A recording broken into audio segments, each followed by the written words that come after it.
व्यर्थ का एक खिंचाव होता है और संस्कारों की वजह से दिन में थोड़ा टाइम अगर हम अ, खालीपन में नहीं दे रहे या टाइम पास शॉपिंग में नहीं दे रहे या कई आत्माओं को ऐसी आदत होती है कि या बेवजह बैठकर गॉसिप नहीं कर ले, तब तक कि वो सैटिस्फैक्शन दिन में नहीं मिलता।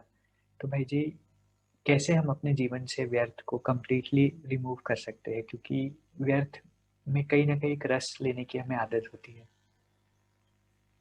कि इसका रीज़न एक्चुअल में देखा जाए तो सिर्फ एक ही है कि अपने असली स्वरूप को भूल जाते हैं, अपने असली कर्तव्य को भूल जाते हैं, अपने असली लक्ष्य को भूल जाते हैं। अगर ये स्मृति में रहे कि मैं तपस्वी हूँ, मैं योगी हूँ, महान योगी हूँ, महातपस्वी हूँ, परमात्मा की संतान हूँ, विश्व कल्याणकारी हूँ, विश्व कल्याण के लिए मेरा जन्म हुआ है।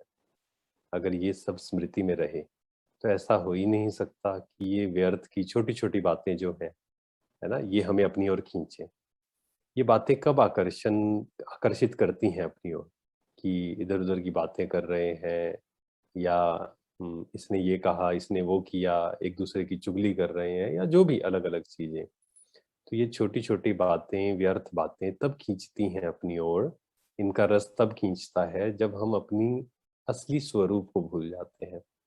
क्योंकि स्मृति अगर सही नहीं होगी, हम भूल ही जाएंगे कि हम कौन हैं, हमारा कर्तव्य क्या है, हमारा लक्ष्य क्या है, हमारा जन्म कौन-सा है ये, समय क्या चल रहा है। जब ये सब बातें याद नहीं रहेंगी, तो व्यर्थ में जाना स्वाभाविक है। क्योंकि व्यर्थ में जाने के लिए कोई मेहनत करने की ज़रूरत नहीं है। आप कुछ मत करिए, दुनिया में आपको व्यर्थ में अपने आप ले जाएँगे लोग। तो इसीलिए अगर कोई भी आत्मा व्यर्थ से मुक्त होना चाहती है, उसकी केवल एक विधि है और वो विधि क्या है? अपनी स्मृति। पावरफुल बनाइए अपनी स्मृति, महान बनाइए अपनी स्मृति। अपने लक्ष्य को सामने रखें, अपने कर्तव्य को सामने रखें और मैं कौन हूँ? मास्टर भगवान हूँ। सोच कर देखिए, क्या ऐसा हो सकता है जिसने ये सोमान ले लिया हो कि मैं मास्टर भगवान हूँ, विश्व कल्याणकारी हूँ और वो इन छोटी-छोटी बातों में समय वेस्ट करे। इसने ऐसा कर दिया, इसने वैसा कर दिया, दुनिया में ये चल रहा है, अच्छा इसने ऐसा क्यों किया? क्या ऐसा हो सकता है? पॉसिबल नहीं है। तो अगर ये हो रहा है, व्यर्थ में मन और बुद्धि जा रही है बार-बार, व्यर्थ अट्रैक्ट कर रहा है अपनी ओर, इसका केवल एक कारण है कि लक्ष्य, कर्तव्य ये सब बातें दूर-दूर तक भूली हुई हैं। तो इसीलिए मुरली को सुनना, सिर्फ सुनना नहीं, परंतु उस पर मनन करना बहुत इम्पोर्टेंट है।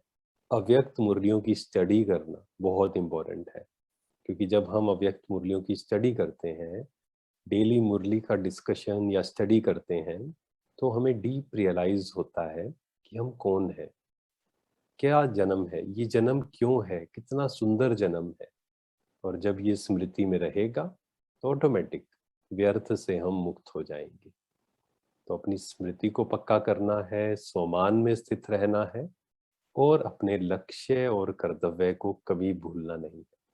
भगवान ने जो टाइटल्स दिए हैं वो याद रखने हैं, वो सामने रहेंगे तो व्यर्थ से तो अपने आप ही दूर हट जाएंगे।